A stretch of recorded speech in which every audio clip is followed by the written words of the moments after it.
Mensaje dominical del Monseñor Andrés Carrascosa, Nuncio Apostólico en el Ecuador.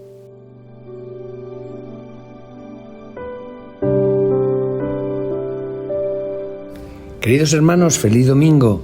Estamos en el primer domingo de Cuaresma y este año se lee el Evangelio de San Marcos, capítulo 1, versículos 12 a 15. Y es la continuación de cuando Jesús fue bautizado.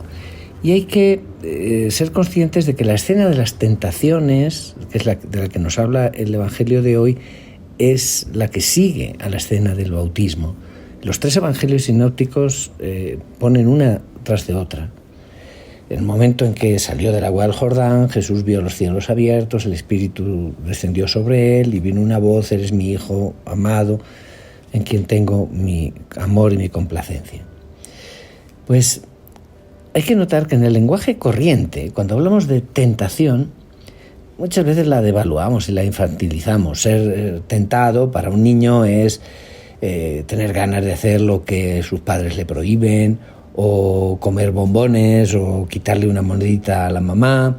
Y para los adultos, muchas veces hablamos solo de tentación si se trata de hacer cosas sexuales prohibidas.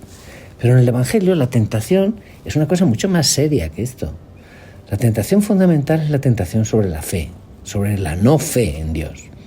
La verdadera tentación está unida al bautismo. Es la tentación propia del creyente, propia de la Iglesia, la tentación de los hijos de Dios. Es de lo que Jesús nos va a pedir que triunfemos orando cada día: no nos dejes caer en la tentación. Los judíos, los primeros que escuchaban a Jesús, los primeros cristianos, en el momento en que Marcos escribía este relato, pero también nosotros hoy, muchas veces podemos sentirnos decepcionados por Dios. Nos gustaría que se mostrase un poco más, que mostrara su fuerza. Esta es la tentación fundamental y constante. Queremos que sea el Hijo de Dios, la calidad de Mesías, como nos gusta a nosotros, no como fue particularmente en el momento de la muerte en cruz. En el fondo, nosotros, el pueblo de los creyentes, tentamos a Dios pidiéndole que sea de otra manera, que no sea un Dios escondido. Es la tentación bíblica por excelencia, la de pedirle a Dios milagros. En el desierto vuestros padres me provocaron y me tentaron. Durante 40 años esta generación me decepcionó, dice el Salmo 94. Esta fue la tentación constante de los contemporáneos de Jesús. Dice el Evangelio de Marcos que los fariseos vinieron a ver a Jesús para tentarle, para ponerlo a prueba, pidiéndole que hiciera un signo que viniera del cielo. Es decir, muestra que tú eres el Hijo de Dios. Tú que has sido proclamado Hijo por el cielo abierto, por el Espíritu Santo. Es un poco como: si eres el Hijo de Dios, bájate de la cruz. La tentación de los creyentes, la tentación de la Iglesia, es la de pedirle a Jesús que se baje de la cruz, que nos muestre un Dios más poderoso, más evidente, más dominador. No ese Dios escondido, no ese Dios encarnado y débil, sino un Dios un poco más razonable, como el Dios de todas las religiones, no ese Dios crucificado. Dirá San Pablo en la primera carta de Corintios: los judíos piden milagros y los griegos buscan la sabiduría, pero nosotros predicamos a un Mesías crucificado, que es escándalo para los judíos y locura para los gentiles.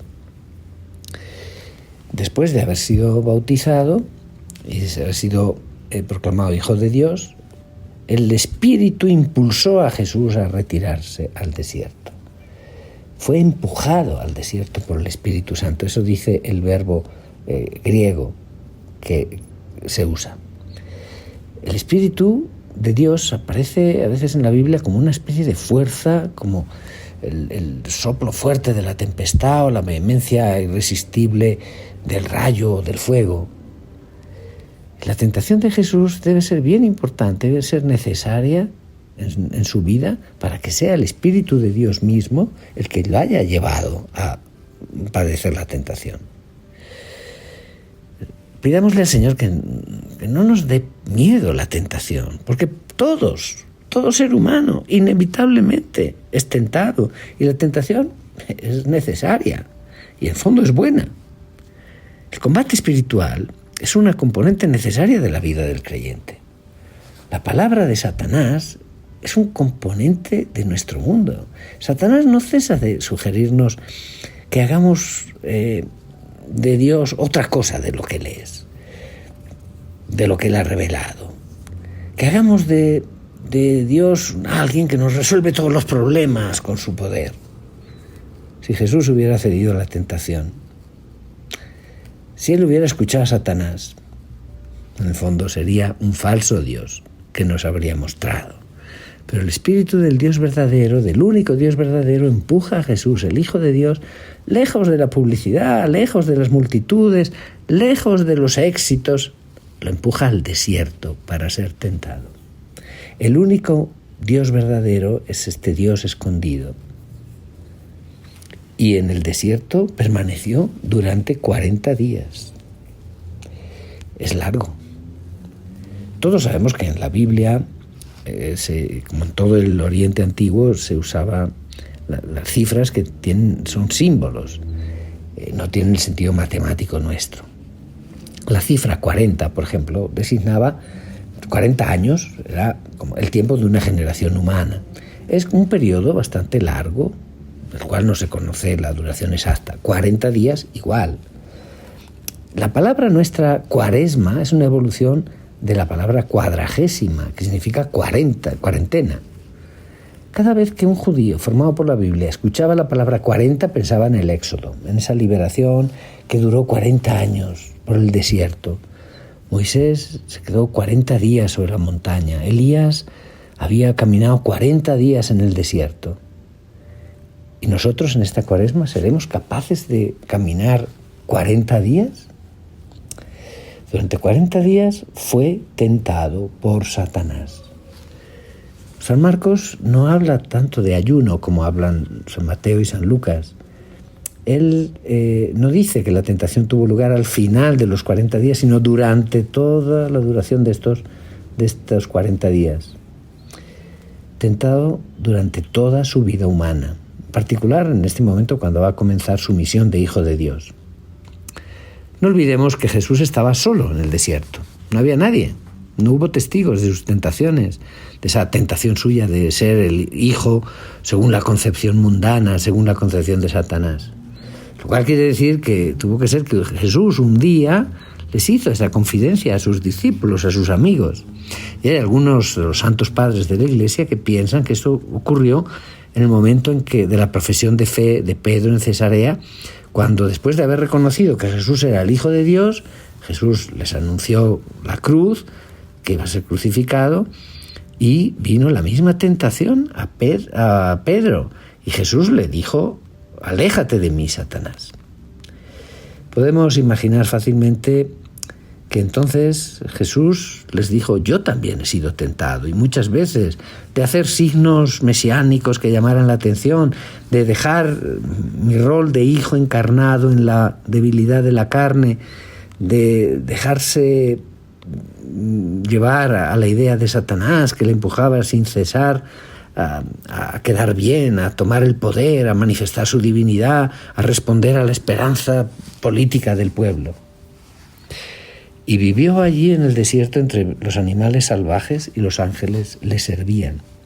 Esta expresión es una expresión bíblica. Tenemos que descubrir lo que significa. Miren, Marcos, a diferencia de Mateo y de Lucas, no dice explícitamente que Jesús venció su tentación, pero lo dice a través de estas dos expresiones, las bestias salvajes y los ángeles.